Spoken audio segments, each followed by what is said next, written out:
Hey everybody, I am coming to you from the ambiance of the Brecht deck. Trying to enjoy my evening while getting some work done. So we're going to start talking about Earth's climate and geography, and we're going to look at how geography affects the weather and climate across the globe. There's your essential knowledge pieces. We talked about how the sun impacts the temperature and the insolation. Now we're going to talk about where on Earth that affects the weather and the climate. So remember that climate is largely determined by that insolation, the angle of insolation, and the atmosphere. So that is impacted by the latitude.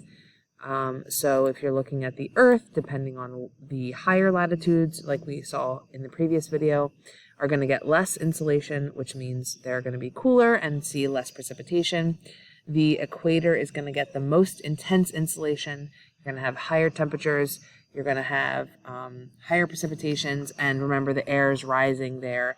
Think of the Hadley cell that we talked about in our Coriolis effect video. So here you're seeing that high insolation. Here you're seeing that lower insolation. And geography is also going to play a role in climate and weather because the mountains are going to disrupt wind and produce what we call a rain shadow effect. That's going to create things like deserts and rainforest on the opposite side of mountain ranges. And then depending on the closeness of water features like the ocean, that's going to moderate temperature and add moisture to the air. So the rain shadow effect is caused by prevailing winds picking up moisture, and then when they come off of the ocean, when they hit a mountain range, they create this like wall. Okay, so that's called the windward side of the mountain.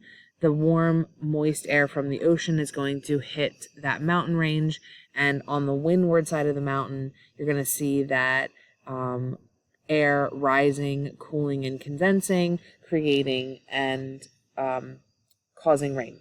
So water vapor is going to condense and cause rain, which gives you lush green vegetation. The Pacific Northwest is a great example of this. You see in places like Seattle, that's a temperate rainforest. That's due to the mountain ranges that are on the other side of Seattle. That's going to create that leeward side of the mountain, which is the dry air descending back down the mountain range. It warms as it sinks and leads to arid desert conditions. We see this in the, like I said, Pacific Northwest and Seattle. When you drive east of Seattle through the mountains, you end up in what we call the high desert. Another example of that is the eastern trade winds. Those winds are blowing the moist air from the Atlantic across South America. The windward side of the Andes is where we see the Andes Mountains creates the rainforest on that side, and the leeward side is where we see the Atacama Desert, and that's created by that rain shadow effect because of those eastern trade winds and them coming off the ocean, picking up moisture, and then when they hit the mountain range, it decreases the amount of moisture that's in the air. The latitude there also contributes to the lack of rain because remember, you have that high pressure, the dry air is descending from the Hadley cell, so that's also going to impact the desert region there. So if you take a look here, the global wind patterns that we talked about in 4.5 and the solar radiation that we talked about, all of that is impacting that desert. And then you also have tectonic plate boundaries, which is then causing the creation of the mountain range. All of those things play together to create the volcanoes that are across the Peru and Chile region. And then they're going to see that this is your leeward side over here, and this is your windward side, so you're going to have more lush green vegetation on that side. Remember the tectonic plate boundaries, just a quick review. When you have one plate, the continental crust, meeting an oceanic crust. The oceanic crust is more dense in iron, so it's going to subduct and go underneath of the continental crust because it's heavier.